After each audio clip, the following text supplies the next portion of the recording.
Good evening. Tonight, we journey into the shadows of ancient Greece, where beauty was not a blessing, but a curse written in blood and tears.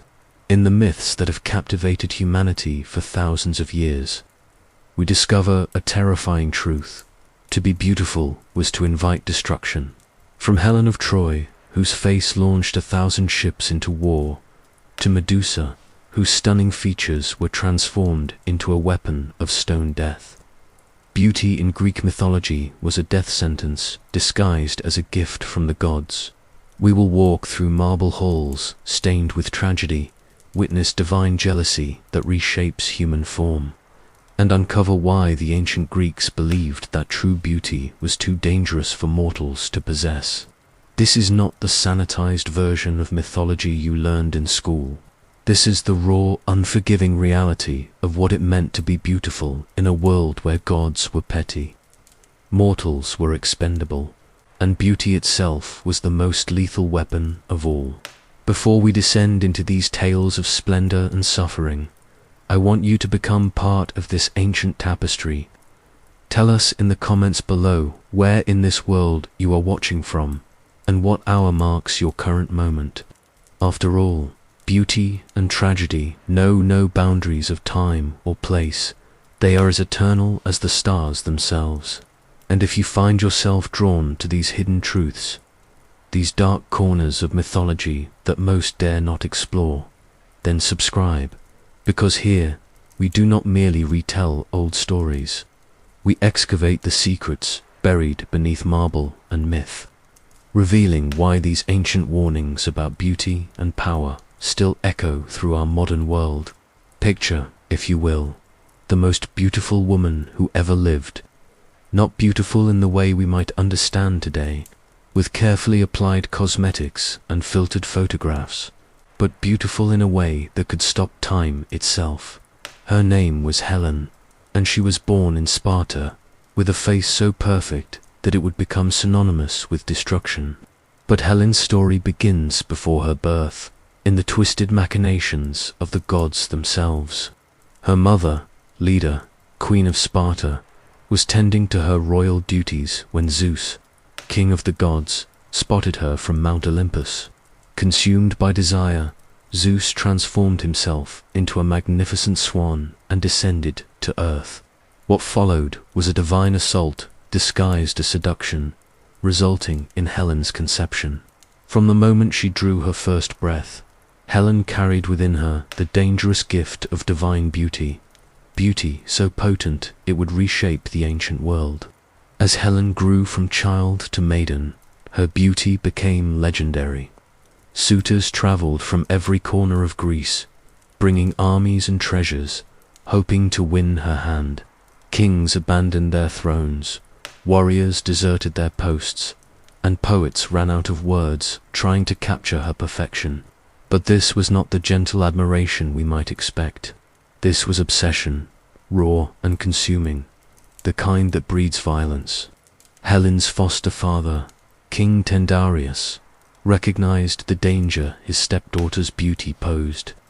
He understood that choosing one suitor from among the dozens of powerful men would inevitably lead to war.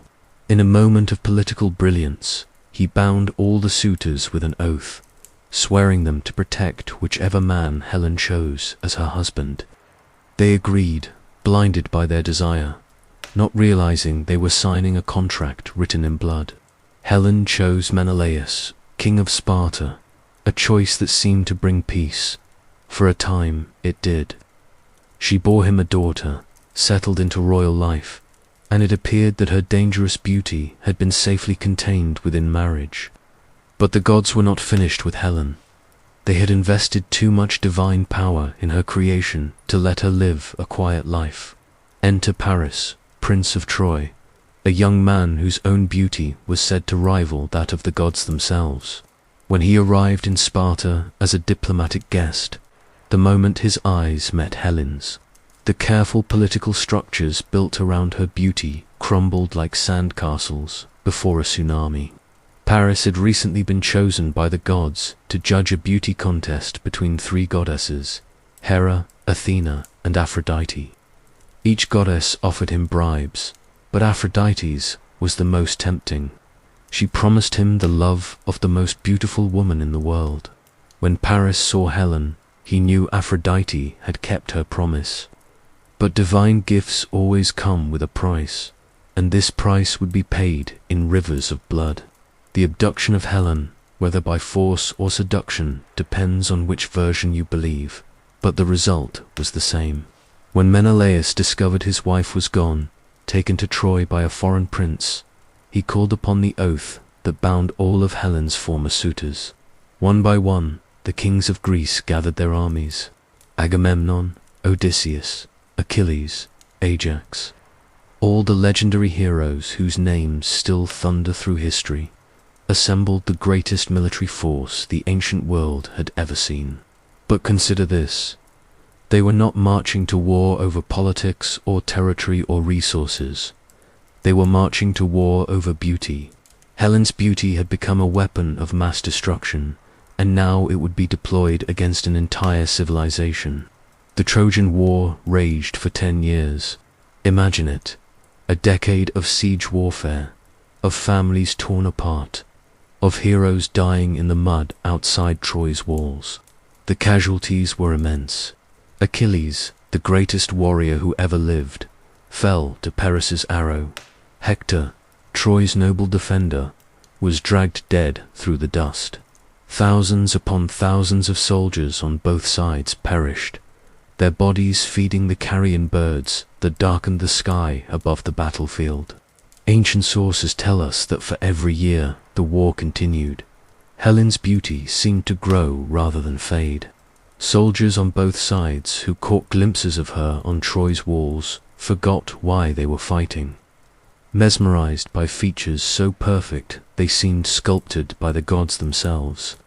But this ethereal beauty came at a cost measured in human lives. When Troy finally fell through Odysseus's cunning with the wooden horse, the city burned for days. The smoke could be seen from islands hundreds of miles away. Troy's men were slaughtered, its women and children enslaved, its treasures plundered, and its buildings reduced to ash and rubble. An entire civilization was wiped from the earth, and at the center of it all was Helen, the beautiful woman whose face had launched not just 1,000 ships, but 1,000 deaths for every ship. Yet perhaps the cruelest irony of all was Helen's fate after the war. When Menelaus finally reclaimed his wife from the ruins of Troy, he intended to kill her for her betrayal. But ancient sources tell us that the moment he saw her again, her beauty was so overwhelming that his sword fell from his hand.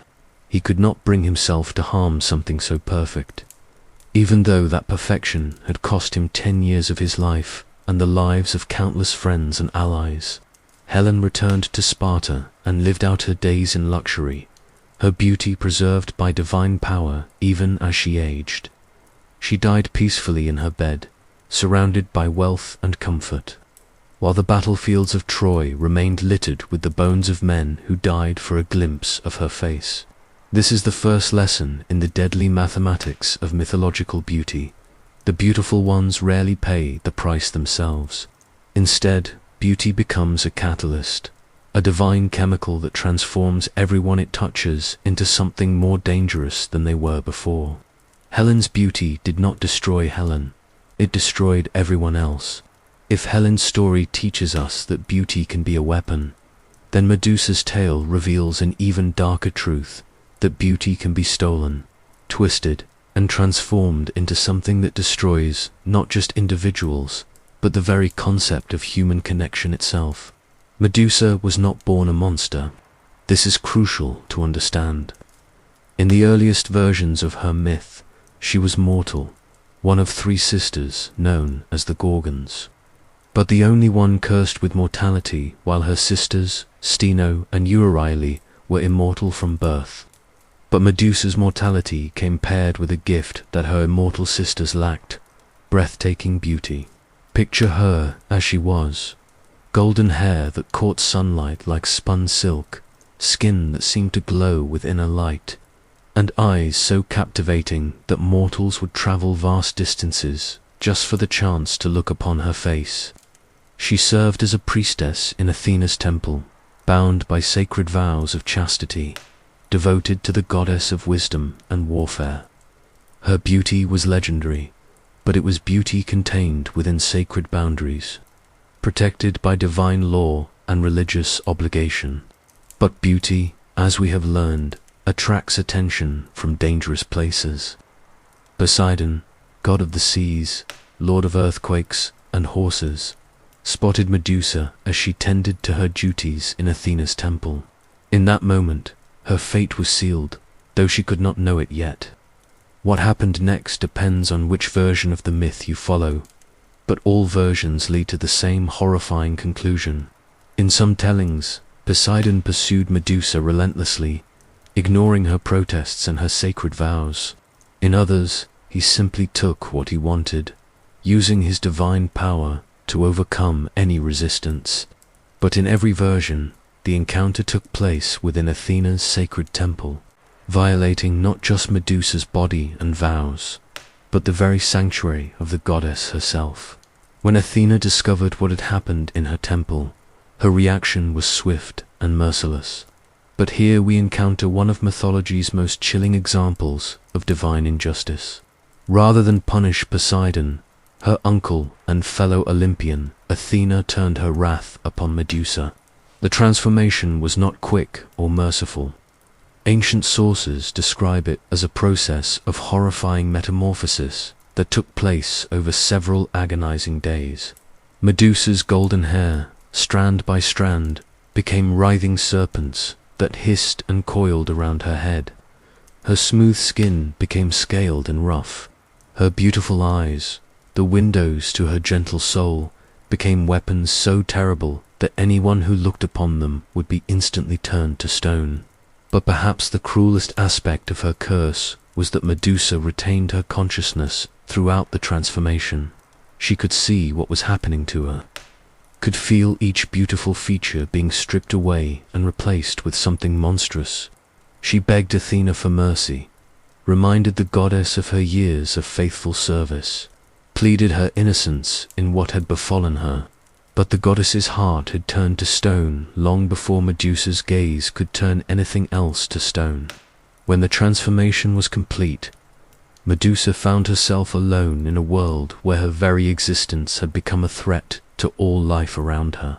Every reflection became an enemy, every polished surface a potential weapon turned against herself.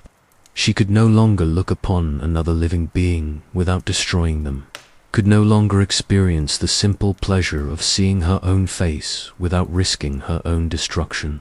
The isolation was perhaps worse than the physical transformation. Medusa had gone from being one of the most sought-after women in the ancient world to being utterly alone. She fled to the edges of the known world, to desolate islands where she could harm no one. But even there, she was not safe from those who would hunt her.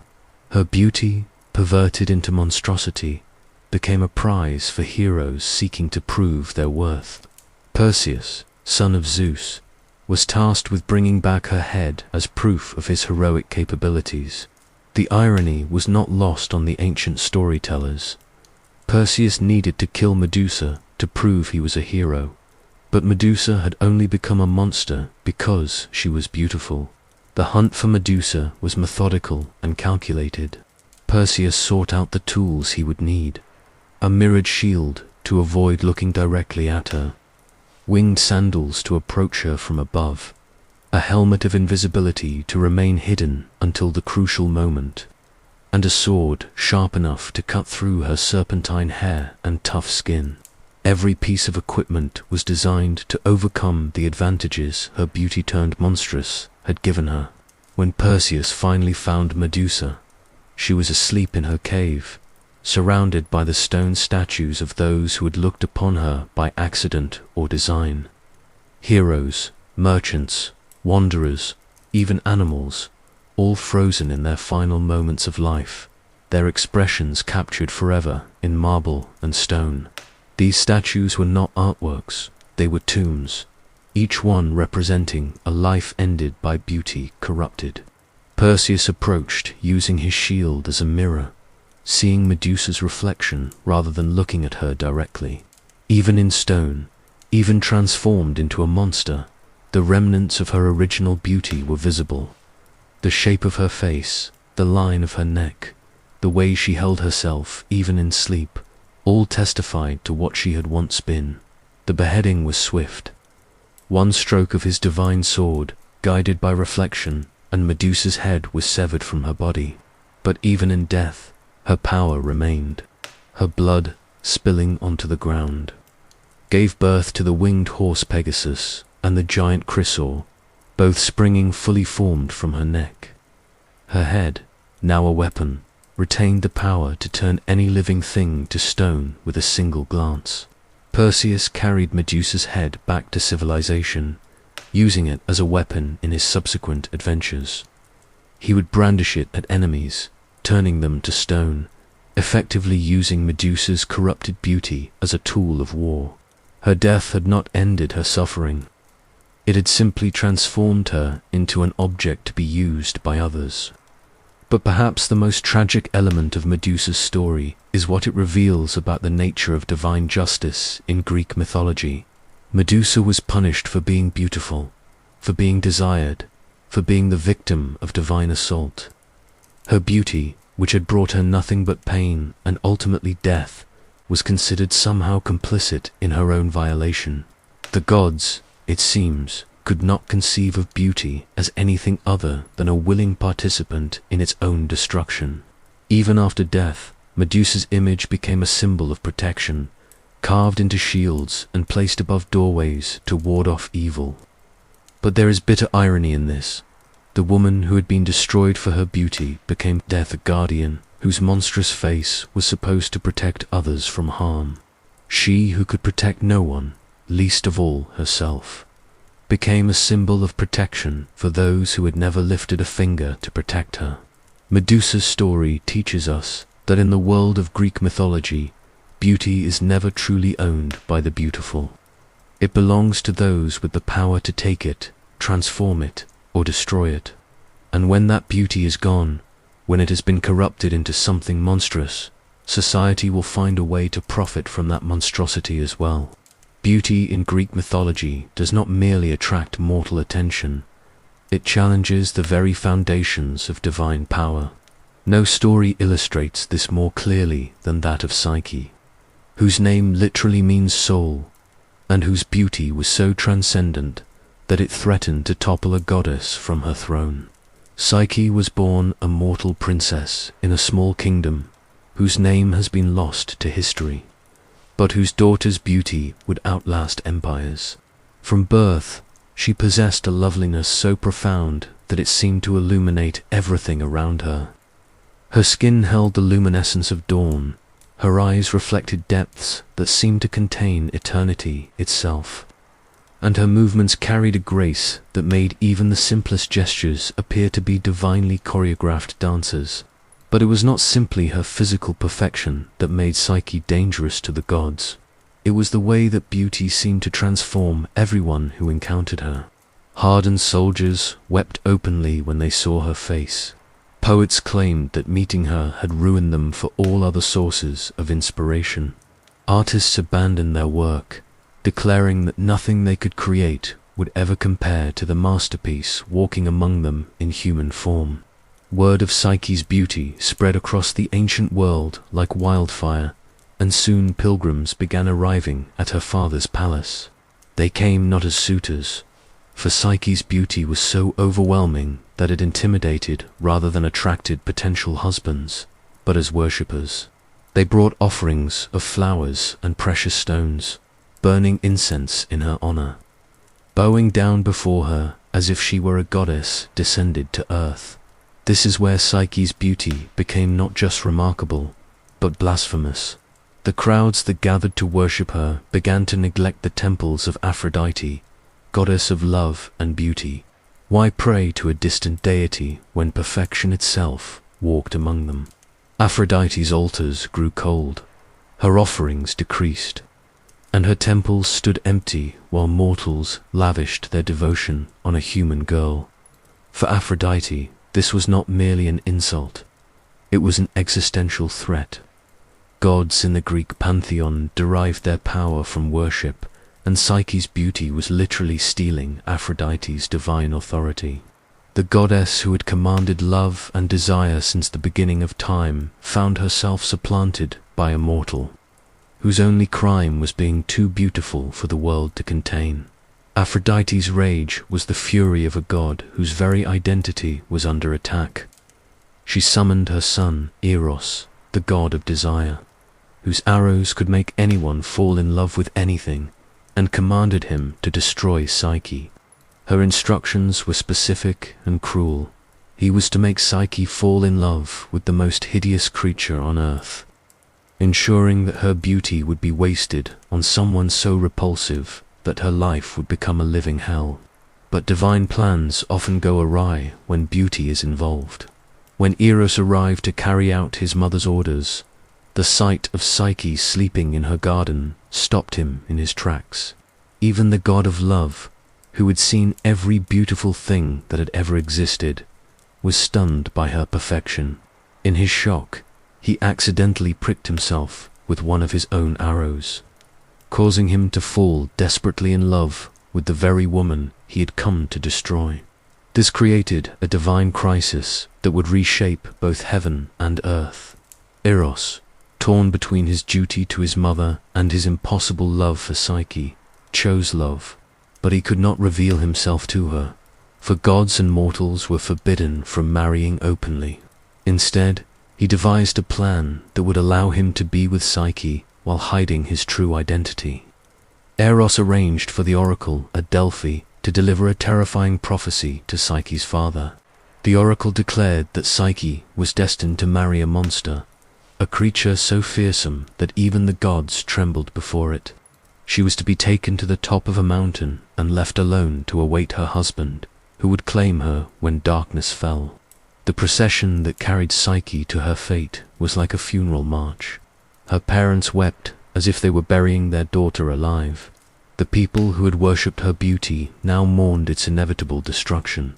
Psyche herself, dressed in funeral garments rather than wedding clothes, accepted her fate with a courage that made her more beautiful than ever. But when darkness fell and the mysterious husband arrived, Psyche discovered that her fate was stranger than anyone could have imagined. Gentle winds lifted her from the mountaintop and carried her to a palace of impossible beauty, where invisible servants attended to her every need and voices without bodies spoke to her with kindness and respect. Her husband came to her only in darkness, his identity hidden but his love evident in every word he spoke and every gentle touch. He told her that she must never try to see his face, that their happiness depended on her accepting this one condition without question. For a time, Psyche was content with this arrangement. Her husband's love was tender and passionate. The palace provided every luxury, and she found herself happier than she had ever been. But beauty, as we have learned, breeds curiosity, and curiosity in Greek mythology is almost always fatal. Psyche's sisters, jealous of her mysterious good fortune, planted seeds of doubt in her mind.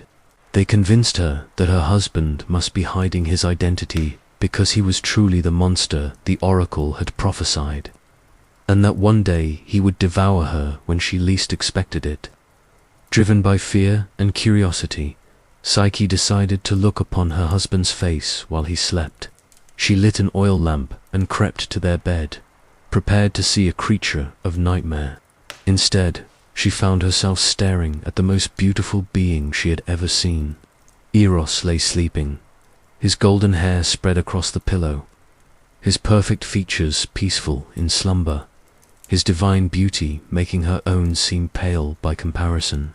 But in her shock at discovering the truth, Psyche tilted the lamp, and a drop of hot oil fell onto Eros's shoulder.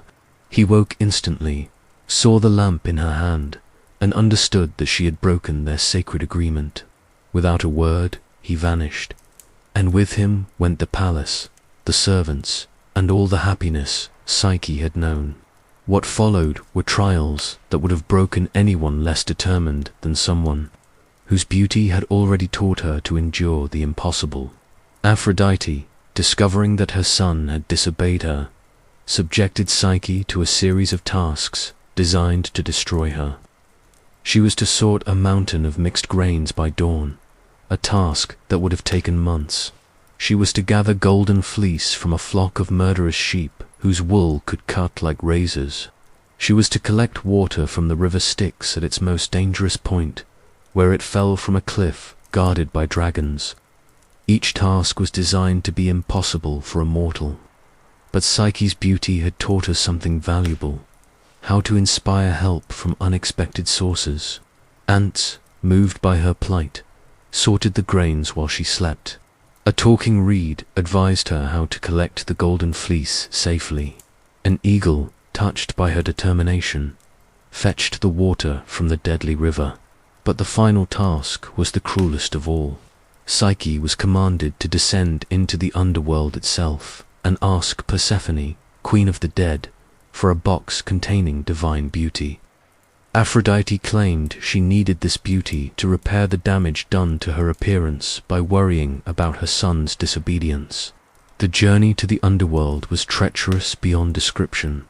Psyche had to navigate past three-headed dogs, pay tolls to ferryman Charon with coins placed under her tongue, and resist the pleas of the dead who would try to trick her into staying in their realm forever. But she succeeded in reaching Persephone and obtaining the box of divine beauty. On her return journey, however, Psyche made the same mistake that had cost her everything before: curiosity. She reasoned that if the box contained divine beauty, perhaps she could use a small amount to make herself more beautiful for Eros.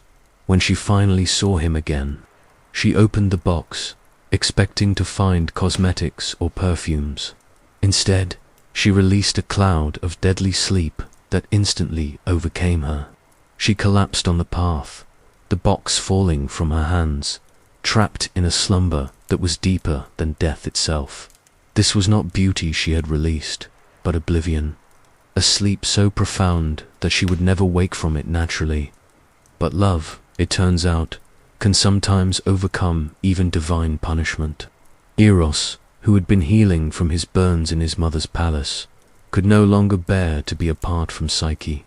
He flew to where she lay sleeping and gently brushed the deadly slumber from her face, waking her with a kiss that carried all the love and forgiveness in his divine heart. Realizing that their love would always face divine opposition unless it was legitimized, Eros flew to Mount Olympus and pleaded with Zeus himself for permission to marry Psyche. Zeus, perhaps moved by the young god's devotion, or perhaps simply tired of Aphrodite's complaints about the situation, agreed to the marriage on one condition: Psyche would have to become immortal to join the ranks of the gods. Psyche drank the nectar of immortality and was transformed from mortal to goddess, her beauty no longer a threat to divine order but part of it.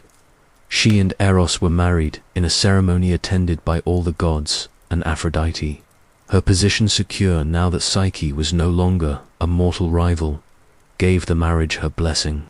But the true lesson of Psyche's story is not that love conquers all, though it certainly appears to. The lesson is far darker.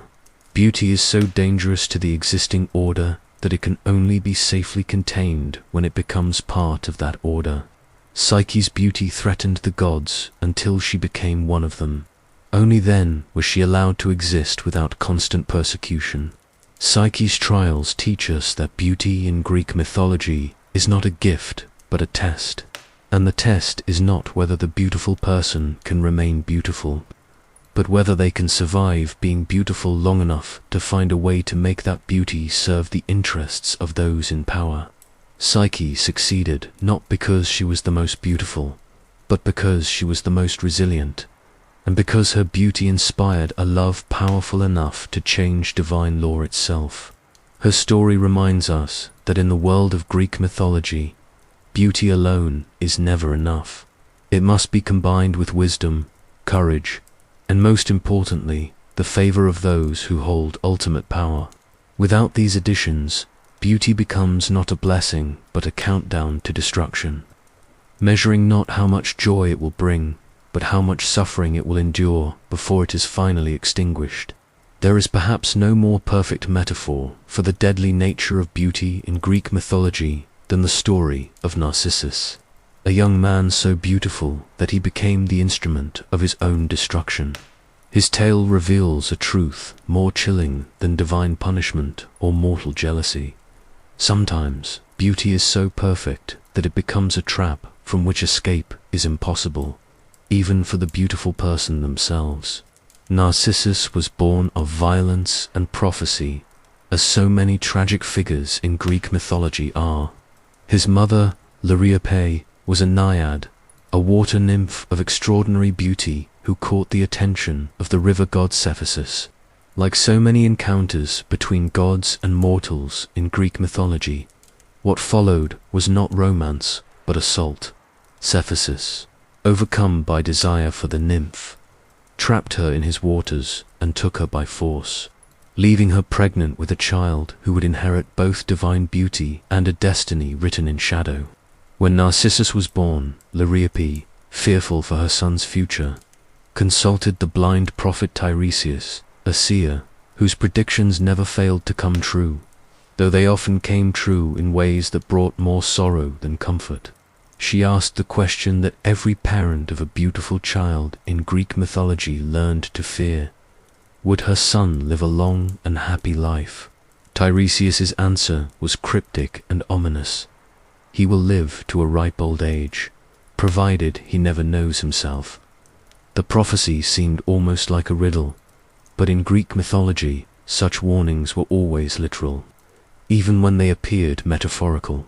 Narcissus would live long and well as long as he never achieved self-knowledge, never truly understood what he was or what he looked like.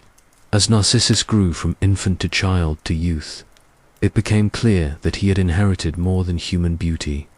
His features seemed to have been crafted by artists working in collaboration with gods. His hair caught sunlight and held it like spun gold. His eyes were the color of the deepest mountain lakes, clear and profound.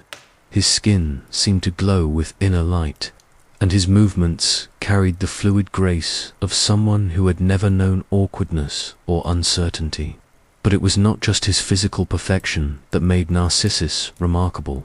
There was something ethereal about him, as if he existed slightly apart from the ordinary world. When he walked through forests, flowers bloomed more brightly in his presence. When he spoke, even his casual words seemed to carry the rhythm of poetry. He was beauty made manifest, but beauty without self-awareness, living in a kind of blessed ignorance of his own perfection. This ignorance, however, came at a cost that grew more apparent as Narcissus reached adolescence. Both men and women fell desperately in love with him at first sight, but Narcissus himself seemed incapable of returning their affections. It was not cruelty that made him reject his admirers, but rather a complete inability to understand what they wanted from him.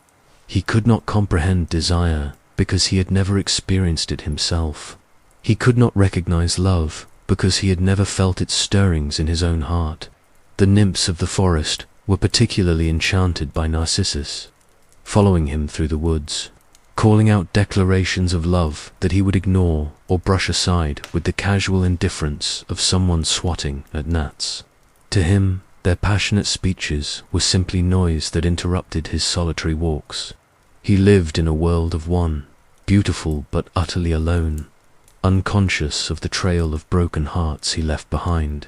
Among these devoted nymphs was Echo, whose own tragic story intersected with Narcissus's in a way that would doom them both. Echo had once been a chatterer, a nymph who loved conversation and storytelling, but she had been cursed by Hera for talking too much. The queen of the gods had discovered that Echo was using her gift for speech to distract Hera while Zeus conducted his affairs with other nymphs. In punishment, Hera stripped Echo of the ability to speak independently, leaving her only able to repeat the last words spoken by others. When Echo first saw Narcissus hunting in the forest, she fell in love instantly and completely, but her curse made it impossible for her to approach him directly or declare her feelings.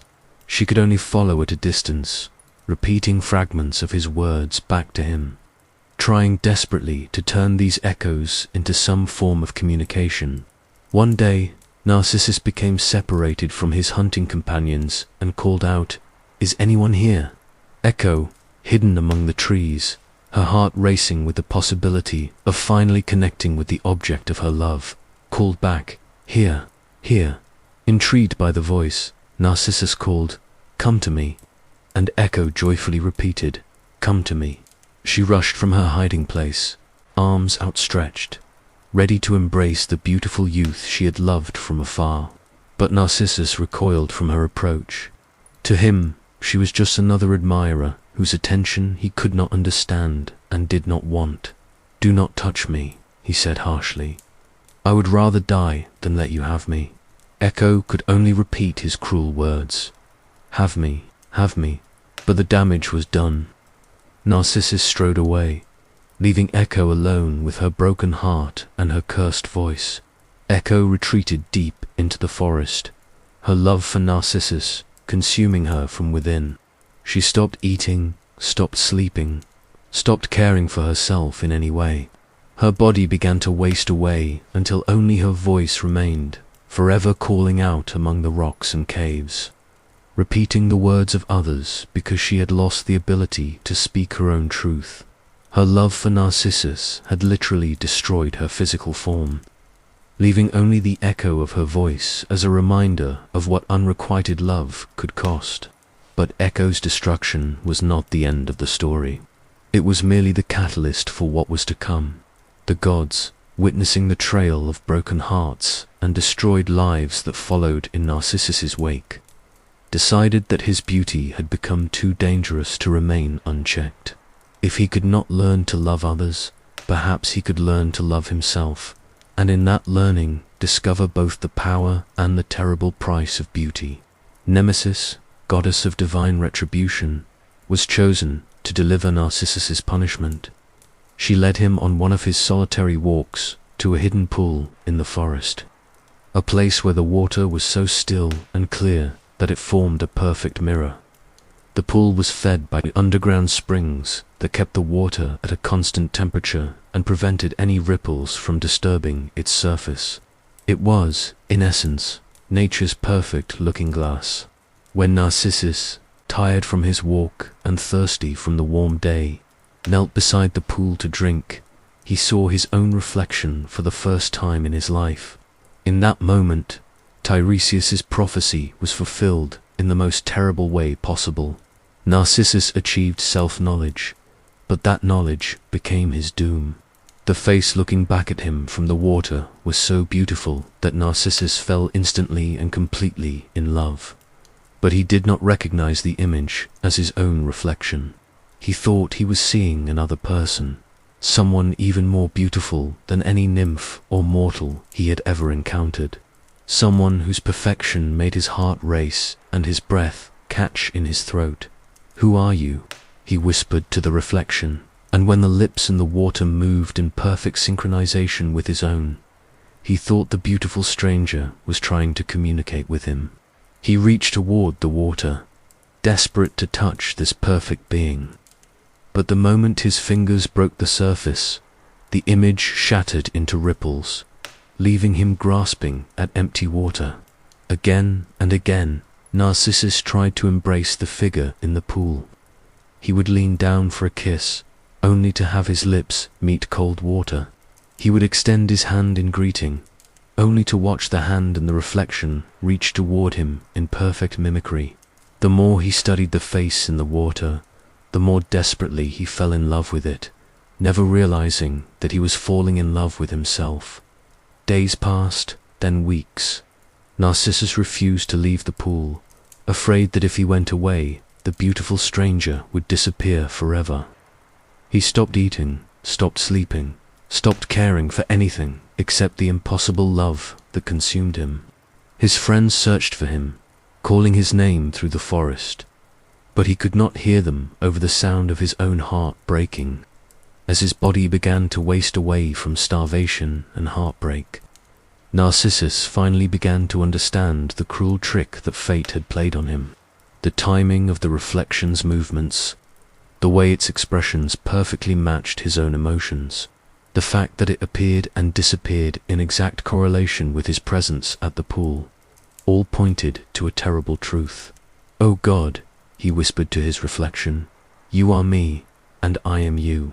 I am in love with myself, and that love will kill me, for I can never possess what I am, and can never escape what I desire." It was a moment of perfect and perfectly destructive self-knowledge, the very thing Tiresias had warned would bring about his death. But even understanding the truth did not free Narcissus from his obsession. If anything, it made his situation more tragic, for now he suffered with full knowledge of the hopelessness of his love. He could not leave the pool, because that would mean abandoning the only beauty that had ever moved his heart. He could not stay because the love he felt was slowly killing him. He was trapped by his own perfection, imprisoned by the very beauty that had made him the object of so many others' desires. As death approached, Narcissus spoke his final words to his reflection. "Farewell, dear boy, beloved in vain." The reflection mouthed the same words back to him, and Echo, still hiding among the trees, repeated them into the forest air. "Beloved in vain, beloved in vain." When Narcissus died, his body was transformed into the flower that still bears his name. A white blossom with a golden center that grows near water and seems to bend toward its own reflection. The flower is beautiful but fragile, blooming briefly before withering away. A perfect metaphor for the fleeting nature of physical beauty and the self-destructive power of vanity.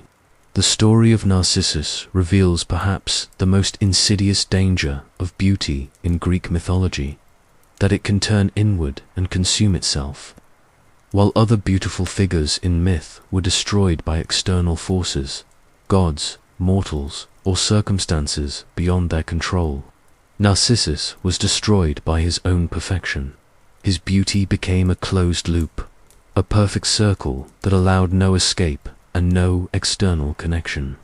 But there is a deeper lesson here about the nature of self-knowledge and beauty. Tiresias's prophecy suggested that ignorance was protection, that Narcissus could live happily as long as he never truly understood what he was. This implies that beauty, when fully comprehended by its possessor, becomes unbearable. The weight of perfect appearance, once acknowledged, becomes too heavy for mortal consciousness to bear. Narcissus's fate also serves as a warning about isolation. His rejection of others' love, while not malicious, created a barrier between himself and the rest of humanity. When he finally experienced love himself, it was love turned inward, love that could never be reciprocated or fulfilled because its object was himself. He had spent so long unable to connect with others that when he finally felt connection, it could only be with his own image. The pool where Narcissus died became a shrine to the dangers of self-obsession, but also to the tragic beauty of unrequited love. Pilgrims would come to see the narcissus flowers that grew there, each bloom a reminder that beauty without compassion, perfection without empathy, and self-love without love for others leads inevitably to destruction. Echo's presence in the story adds another layer to the tragedy. Her voice, still calling out among the trees, repeating the words of others, serves as a counterpoint to Narcissus's visual obsession. She represents love that seeks connection but is trapped by divine punishment, while he represents beauty that could inspire connection but chooses isolation. Together, they embody the fundamental loneliness that Greek mythology suggests is the inevitable companion of extraordinary beauty. Not all beautiful women in Greek mythology are destroyed by their beauty, but sometimes their beauty becomes the instrument through which others meet their doom. The story of the Danaids reveals how beauty can be weaponized, transformed from attraction into the perfect tool for mass murder. Danaus had 50 daughters, each one beautiful in her own way, but their collective beauty was legendary throughout the ancient world. These women, known as the Danaids, were not just lovely to look upon, They were skilled in all the arts that made women desirable in ancient Greece. They could weave tapestries that seemed to move with life, sing songs that could make grown men weep, and dance with a grace that seemed to defy the laws of nature. But their beauty was not their own to enjoy or to give freely. Danaus, their father, was locked in a bitter feud with his brother Aegyptus, who ruled Egypt while Danaus controlled Libya. The conflict between the brothers had roots in politics and territory, but it came to focus on their children. Aegyptus had 50 sons, and he proposed that these sons should marry Danaus's 50 daughters, uniting the two kingdoms and ending their conflict. To Aegyptus, this seemed like a perfect political solution. The marriages would create bonds of kinship that would make war between the brothers impossible, while also producing a new generation that would inherit both kingdoms. But Danaus saw a different pattern in his brother's proposal. He recognized that once his daughters were married to Aegyptus's sons, they would be under their husband's control, and through them, Danaus himself might be vulnerable to his brother's ambitions. More importantly, an oracle had warned Danaus that one of his nephews would kill him if the marriages took place. The prophecy was specific enough to be terrifying, but vague enough to offer no clear path to safety. Any of the 50 sons could be the prophesied killer, but there was no way to identify which one without allowing the marriages to proceed. Danaus made a decision that would stain his daughter's beauty with blood forever. He agreed to the marriages publicly, but privately he hatched a plan that would use his daughter's beauty as bait for the most elaborate wedding massacre in mythological history. The wedding preparations were magnificent, befitting the union of 100 royal children. Aegyptus's sons traveled from Egypt with caravans loaded with gifts, their eyes shining with anticipation at the prospect of marrying the legendary beauties they had heard described but never seen. When they finally arrived at Danaus's palace, they found that the stories had not done justice to reality. Each of the 50 daughters was more beautiful than the last, and their collective presence was overwhelming.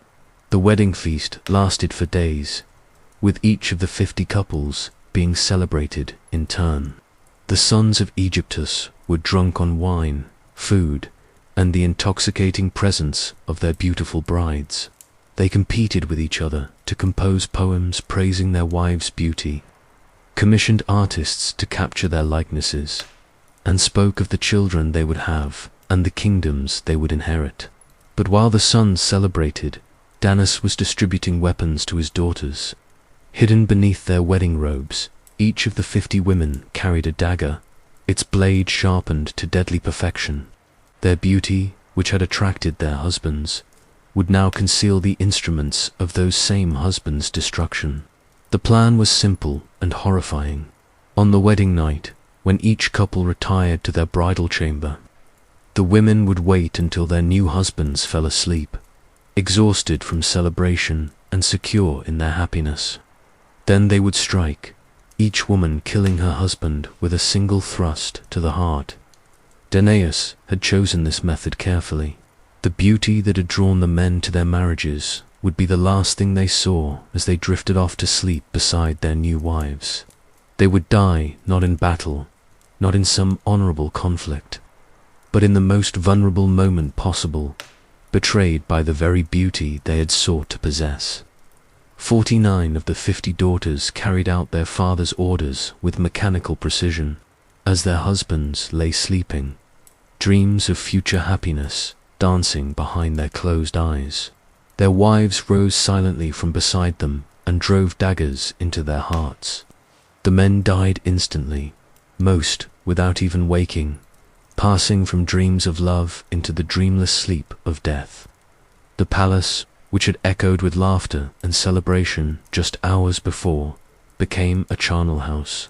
In 49 different chambers, beautiful women stood over the bodies of their murdered husbands, their wedding gowns stained with blood, their faces expressionless with shock at what they had done.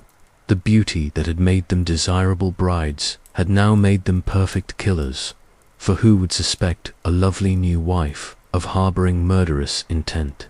But one of the 50 chose love over obedience. Hypermnestra, the eldest of the daughters, found herself unable to complete her father's command.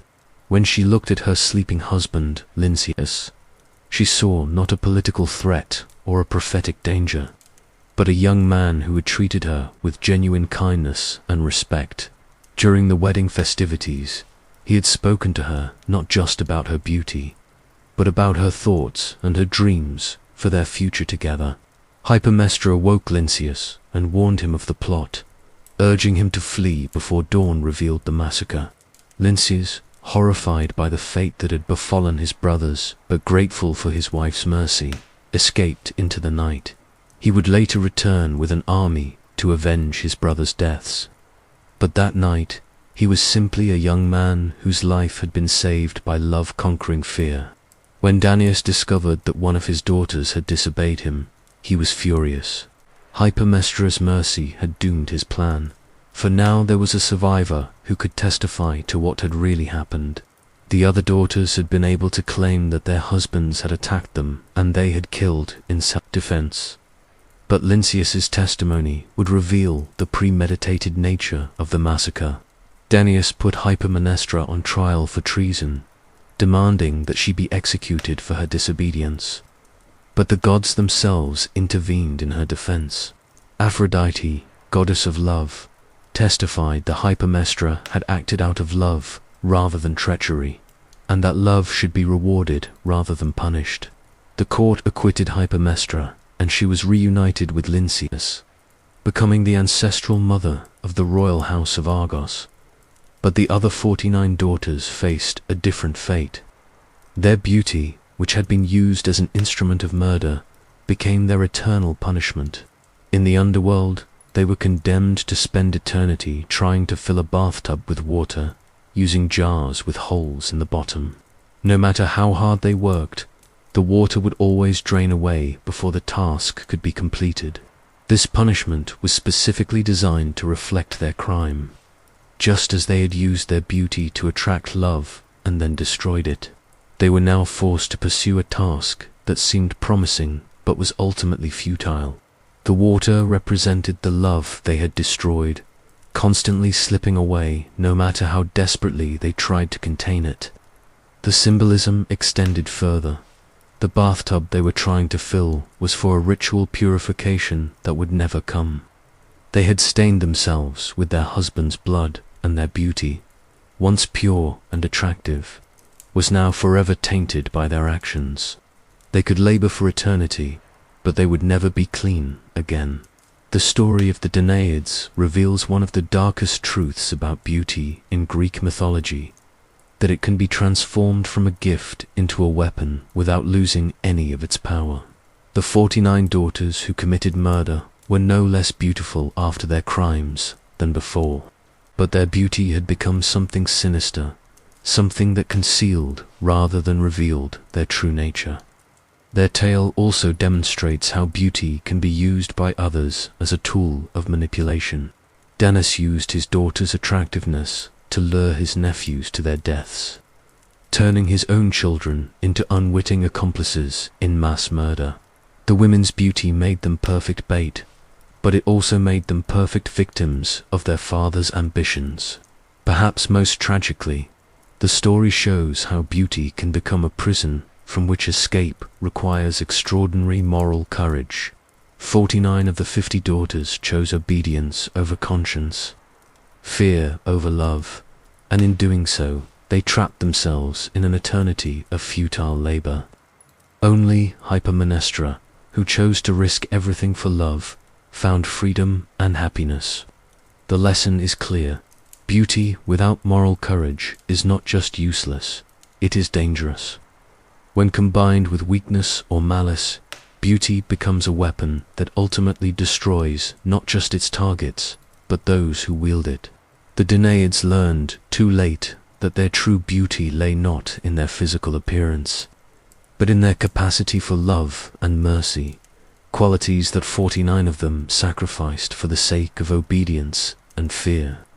Some women in Greek mythology are beautiful enough to attract the attention of gods, and this attention invariably proves more curse than blessing.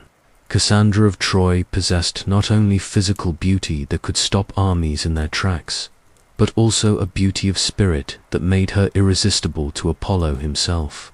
Her story reveals how divine love, when spurned, transforms beauty into the cruelest form of isolation imaginable. Cassandra was a princess of Troy, daughter of King Priam and Queen Hecuba, born into a royal house that would become synonymous with tragedy. But long before Troy's walls fell and her family was destroyed, Cassandra's own beauty marked her for a fate that would be in many ways worse than death. She possessed the kind of ethereal loveliness that seemed to glow from within, as if she were lit by an inner flame that ordinary mortals could never hope to kindle. Her beauty was not merely physical, though her face could have launched as many ships as Helen's.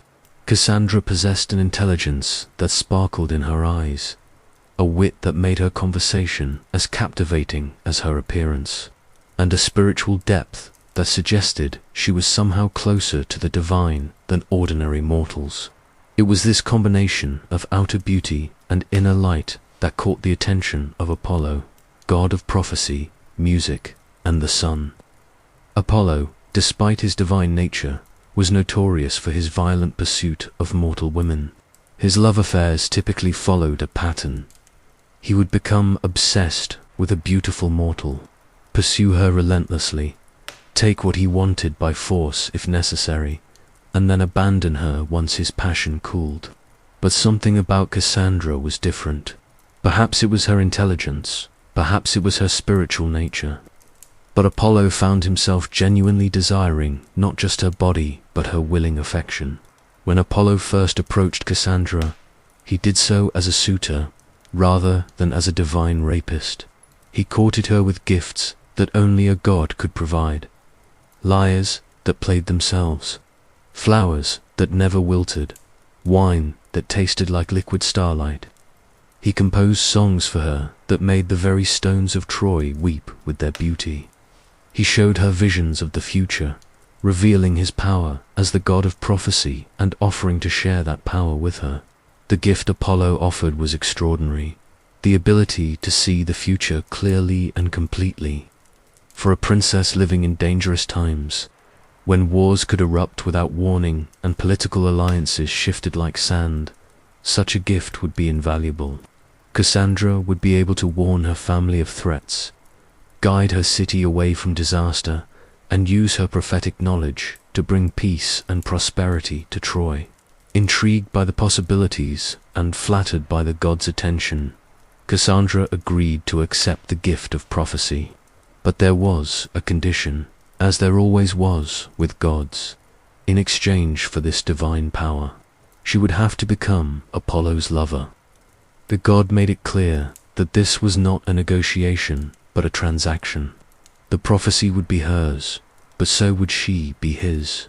Apollo performed the ritual that would grant Cassandra prophetic power, breathing his divine essence into her mortal form. The transformation was overwhelming. Suddenly, Cassandra could see through time as clearly as she could see across a room. Past, present, and future existed simultaneously in her mind, and she could follow the threads of causality that connected all events. She saw wars that had not yet begun, deaths that would not occur for years, the rise and fall of kingdoms that existed only in potential. But along with this incredible gift came a terrible understanding of what Apollo expected in return. The god's desire for her was not the gentle love of mortal suitors, but the consuming passion of an immortal being who had never learned to accept rejection. She saw in his eyes the same look she had witnessed in the eyes of mortals who pursued her, not love, but possession, not affection, but ownership. With her new prophetic sight, Cassandra could see exactly what her life would be like as Apollo's lover.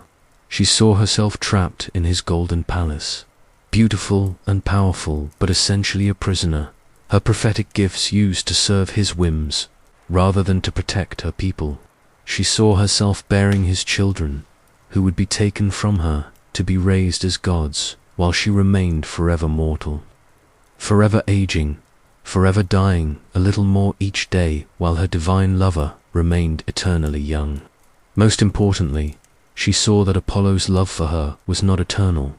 She witnessed the moment, years in the future, when his passion would cool and he would abandon her for some newer beauty. She would be left alone with her prophetic powers, able to see every tragedy coming but powerless to prevent any of them. Knowing that her God-given abilities were worthless without divine protection. Armed with this knowledge, Cassandra made a choice that would define the rest of her life. When Apollo came to claim his part of their bargain, she refused him. Her beauty had attracted his attention, her intelligence had earned his respect, but her courage in rejecting a god would earn his eternal hatred. Apollo's rage was immediate and terrible. He could not take back the gift of prophecy he had already given. 4 divine gifts, once bestowed, were permanent. But he could corrupt that gift, twist it into something that would torment Cassandra for the rest of her life. With a single word, a curse that fell from his lips like poison. Apollo ensured that while Cassandra would always see the truth about the future, no one would ever believe her prophecies. The curse was diabolically clever. Cassandra would retain all of her prophetic power, her ability to see exactly what was going to happen and when.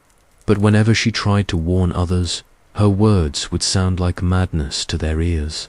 People would look at her beautiful face, see the intelligence in her eyes, and then hear her speak of disasters that seemed impossible. And they would conclude that her mind had been shattered by some terrible trauma. The first test of her curse came when she saw, in vivid prophetic detail, the kidnapping of her brother Paris and his journey to Sparta, where he would meet Helen and begin the chain of events that would destroy Troy. Cassandra rushed to her father with warnings about the danger Paris represented, painting detailed pictures of the war that would come if he were allowed to continue his journey. Priam listened to his daughter's words with growing alarm, but not because he believed her prophecies. Instead, he was disturbed by what appeared to be a sudden descent into madness by one of his most intelligent children. The beautiful, wise princess he had known seemed to have been replaced by a raving woman who spoke of impossible wars and unthinkable disasters. He consulted physicians and priests, seeking a cure for what he assumed was a sickness of the mind. As Cassandra's prophecies began to come true, she thought surely people would start to believe her. When Paris returned with Helen and the Greek armies began to gather, when Achilles arrived with his Myrmidons and the siege of Troy began, Cassandra expected vindication. But Apollo's curse was more subtle than simple disbelief. Instead of recognizing her prophetic abilities, people assumed that she was simply good at guessing, or that her predictions were so vague they could apply to any disaster.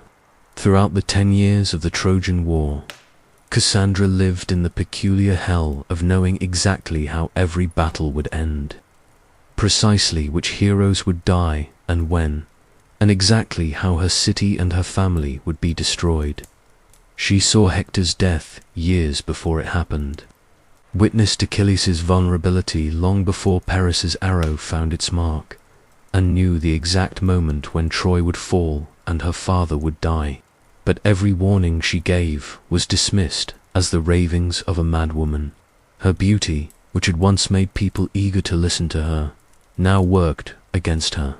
People expected beautiful women to be delicate, to be protected from harsh realities, not to speak of war and death with clinical precision. Her appearance made her prophecies seem even more unbelievable, as if someone so lovely could not possibly understand the brutal realities of warfare. The most heartbreaking aspect of Cassandra's curse was not that others suffered because they ignored her warnings, though they did. It was that she was forced to watch everyone she loved walk knowingly into their destruction, while she remained powerless to save them. Her beauty had attracted a god's attention, and her intelligence had earned his gift. But her moral courage in refusing him had condemned her to a lifetime of helpless knowledge. When Troy finally fell, exactly as Cassandra had foreseen, she was found in Athena's temple, where she had sought sanctuary. But even holy ground could not protect her from the madness of the Greek victory. Ajax, the Lesser, driven to frenzy by years of warfare and the sight of her beauty, dragged her from the altar and assaulted her. An act of sacrilege that would later bring divine punishment on the entire Greek fleet. Cassandra was then claimed as a prize of war by Agamemnon, the Greek commander who had orchestrated Troy's destruction. As she was forced aboard his ship, she saw with prophetic clarity exactly what awaited her in Mycenae. Agamemnon's wife, Clytemnestra, had been planning his murder for 10 years, and Cassandra would die alongside him, killed not for any crime of her own, but simply because she would be in the wrong place when Clytemnestra's revenge finally struck. Even in her final moments, Cassandra tried to warn Agamemnon of his approaching death.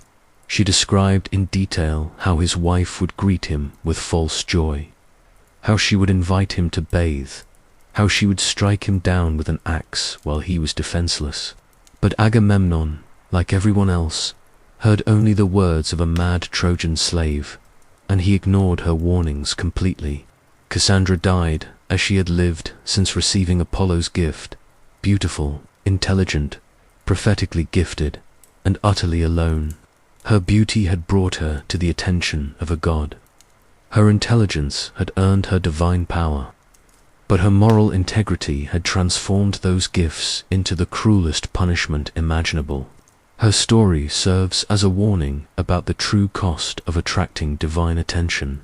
While mortals might envy those chosen by gods, Cassandra's fate reveals that divine love is never free, and the price of refusing a god is often worse than the price of accepting one. Her beauty made her desirable to Apollo, but her strength made her dangerous to him. And gods do not forgive those mortals who remind them that even divine power has limits. In the end, Cassandra's greatest tragedy was not that she was beautiful, but that she was good. In a world where beauty was expected to serve power, her refusal to compromise her integrity made her an enemy of the very god who had elevated her. Her beauty attracted Apollo's attention, but her character sealed her doom. The intersection of beauty and divine desire in Greek mythology often produces stories of such stark brutality that they reveal uncomfortable truths about power, consent, and the ways in which beauty is used to justify the unjustifiable. The story of Leda demonstrates how beauty becomes both the excuse for violence and the means by which that violence is transformed into something supposedly sacred and inevitable. Leda was queen of Sparta, wife to King Tyndareus, and possessed of a beauty so renowned that it was spoken of in every court from Egypt to the Black Sea. Her loveliness was not the ethereal, untouchable beauty of goddesses, but something more immediate and human, a warmth and vitality that made her irresistible to both mortals and immortals. She had the kind of beauty that suggested not just physical perfection, but happiness, contentment, and the joy of a woman who was beloved and secure in her position. This happiness, this security, this very contentment was precisely what attracted Zeus to her. The king of the gods had developed a pattern of pursuing mortal women who seemed most at peace with their lives, as if their satisfaction represented a challenge to his absolute power over all existence. Leda, secure in her marriage, devoted to her children, and content with her role as queen, represented everything that Zeus felt compelled to possess and destroy. But Zeus had learned from his previous encounters with mortal women that direct approach often led to complications. When he appeared as himself in all his divine glory, mortals either died from the sheer overwhelm of his presence or were left so obviously marked by a divine encounter that awkward questions arose. He needed a more subtle approach, one that would allow him to achieve his desires while maintaining some semblance of deniability. The transformation Zeus chose was both beautiful and terrible. He became a swan of impossible magnificence, with feathers whiter than snow, eyes like liquid gold, and a presence that radiated both majesty and menace. As a swan, he could approach Leda without immediately revealing his divine nature, could present himself as something beautiful rather than threatening, could transform what was essentially an act of divine rape into something that appeared, to observers, like a romantic encounter between a queen and a magnificent bird. Leda was walking alone by the river Eurotas when Zeus, in swan form, appeared before her. The sight was genuinely breathtaking.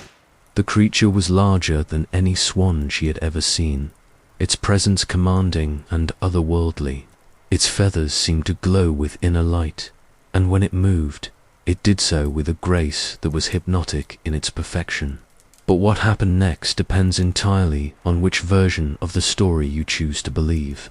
And these different versions reveal uncomfortable truths about how societies process and rationalize sexual violence. In some tellings, Leda was charmed by the beautiful creature and willingly embraced it, only to discover too late that she was in the grip of something far more powerful and dangerous than any natural animal. In other versions, Zeus's transformation was a hunting strategy, the divine equivalent of a predator using camouflage to approach its prey. The truth, as with so many myths involving Zeus's conquests, is probably darker than any version comfortable enough to be repeated in polite company. What is clear is that Leda found herself overpowered by a creature whose divine strength made resistance impossible, whose beauty made the assault seem like something other than what it actually was, and whose nature as a god made the entire encounter something that could not be discussed openly without inviting divine retribution. The aftermath of Zeus's assault was swift and undeniable. Leda found herself pregnant, but not with an ordinary child. The divine encounter had consequences that would reshape the ancient world, for she would give birth to Helen, whose beauty would launch the Trojan War, and to Pollux, who would become one of the legendary Dioscuri. Some versions of the myth claim she also bore Clytemnestra, who would murder Agamemnon, making Leda the mother of three of the most significant figures in Greek mythology. But the children were not the only consequence of Zeus's attention. Leda herself was forever changed by the encounter. She had been marked by divine contact in a way that set her apart from ordinary mortals. But this marking was not a blessing. Instead, she found herself living with the knowledge that her beauty had attracted the attention of the king of the gods, and that this attention had resulted in violence that she could never discuss, never fully process, never escape from. The transformation of the assault into myth followed patterns that would be repeated throughout Greek literature. The violence was aestheticized, turned into something beautiful through artistic representation. Painters depicted Leda and the swan in poses that suggested sensuality rather than assault. Poems described the encounter in language that emphasized beauty and desire rather than power and violation. The myth became a story about divine love rather than divine rape, about beauty attracting divine attention rather than about divine power destroying mortal autonomy. This transformation served multiple purposes in ancient Greek society. It allowed the culture to acknowledge the reality of sexual violence while avoiding direct confrontation with its implications. By making the perpetrator a god rather than a mortal man, the myth suggested that such violence was somehow natural and inevitable rather than criminal and preventable. By emphasizing Leda's beauty, the story implied that she had somehow invited the attack, that her loveliness had made Zeus's assault understandable if not excusable. Most importantly, by focusing on the divine children produced by the encounter, the myth transformed the assault into something productive, something that contributed to the grand narrative of heroic history. Leda's violation became justified by its consequences. Without Zeus's assault, there would be no Helen, Nu Troja moi, nu Iliad. No foundation myths for Greek civilization itself. But this justification came at a terrible cost to understanding the real impact of beauty in a world where might makes right. Leda's story teaches us that in Greek mythology, beauty is not just dangerous to its possessor because it attracts violence. It is dangerous because once that violence occurs, the beauty itself is used to justify what happened. The victim's loveliness becomes evidence that they deserved what befell them, that their suffering was somehow necessary for the greater good.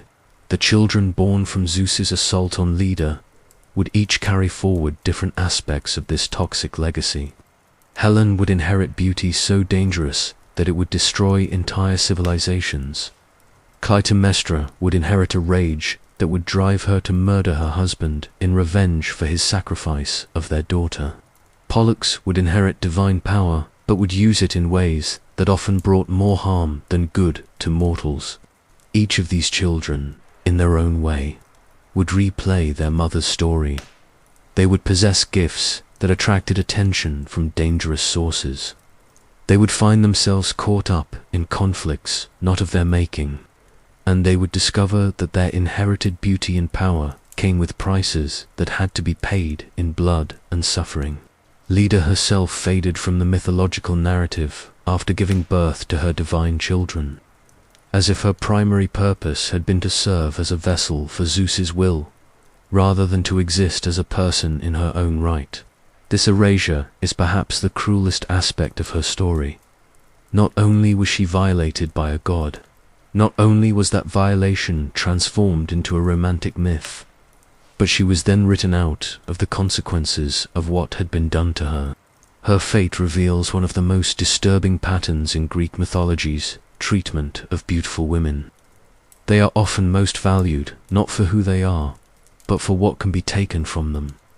And once that taking is complete, they disappear from the story entirely. Their beauty serves as both the excuse for their victimization and the reason why that victimization is forgotten once it has served its narrative purpose. Leda's story stands as a warning about the ways in which beauty can be weaponized not just by those who desire it, but by the societies that tell stories about it. When we transform assault into seduction, violence into romance, and victimization into divine blessing, we participate in the same mythological thinking that made Leda's suffering invisible to those who benefited from its consequences. The swan, in the end, was never just a swan.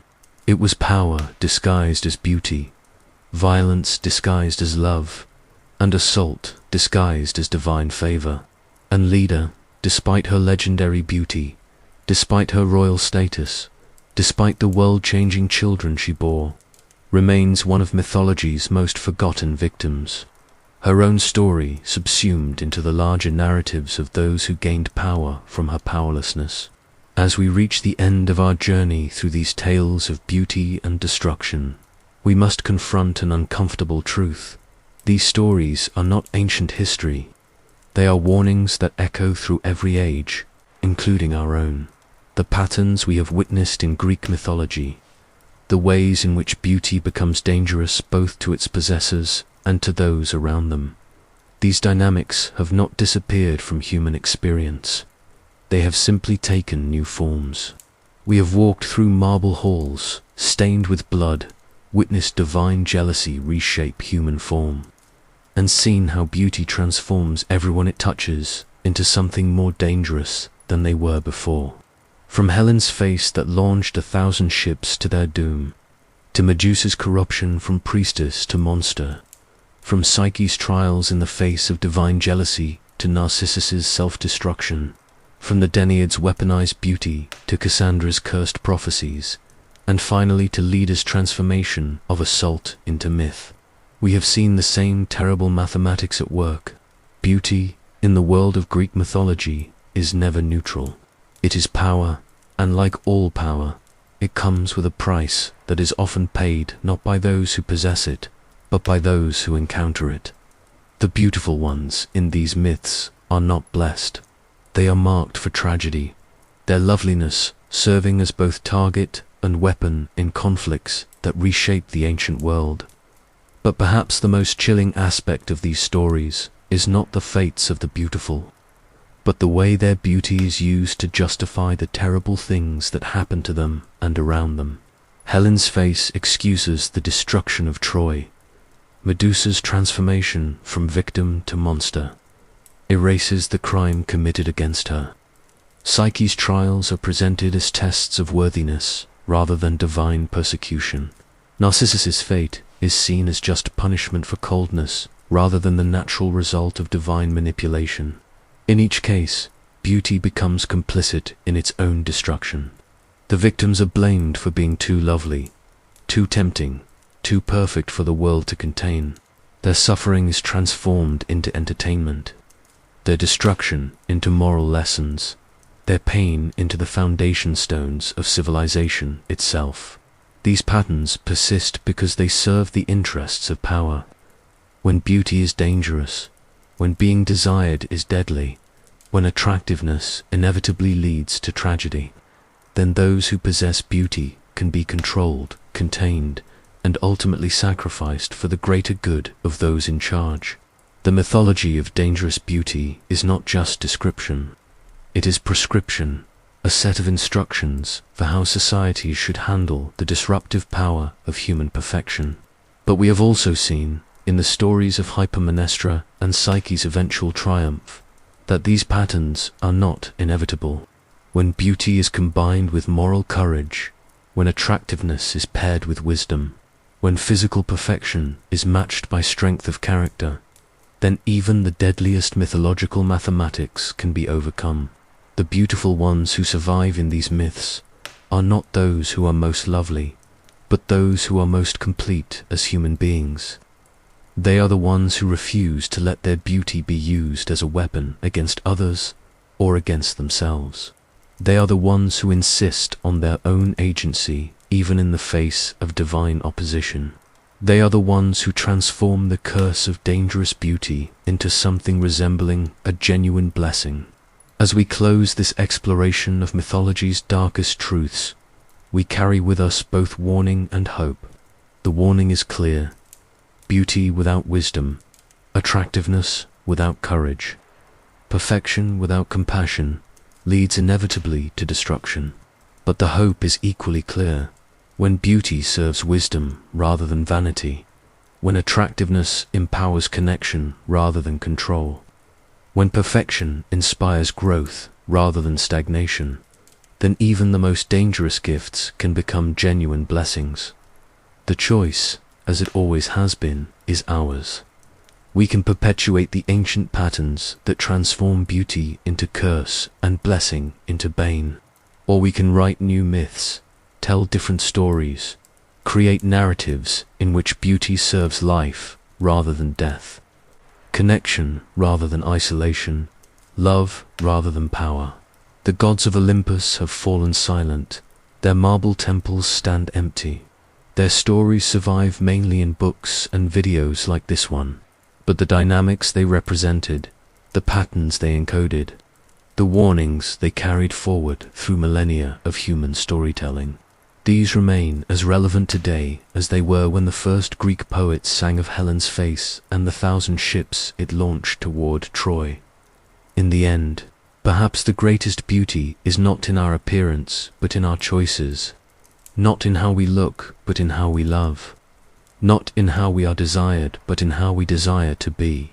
The most beautiful ending to any story is not the one where the beautiful triumph, but the one where beauty itself is transformed from a source of danger into a force for genuine human connection and authentic human growth. This is the lesson written in blood and tears across every page of Greek mythology, the truth that echoes through every tragic tale of beauty transformed into weapon, gift perverted into curse, blessing twisted into doom. Beauty is dangerous only when it is separated from the other virtues that make us fully human. When it is reunited with wisdom, courage, compassion, and justice, it becomes not a death sentence, but a true gift. Not a curse, but a genuine blessing. Not an ending, but a beginning.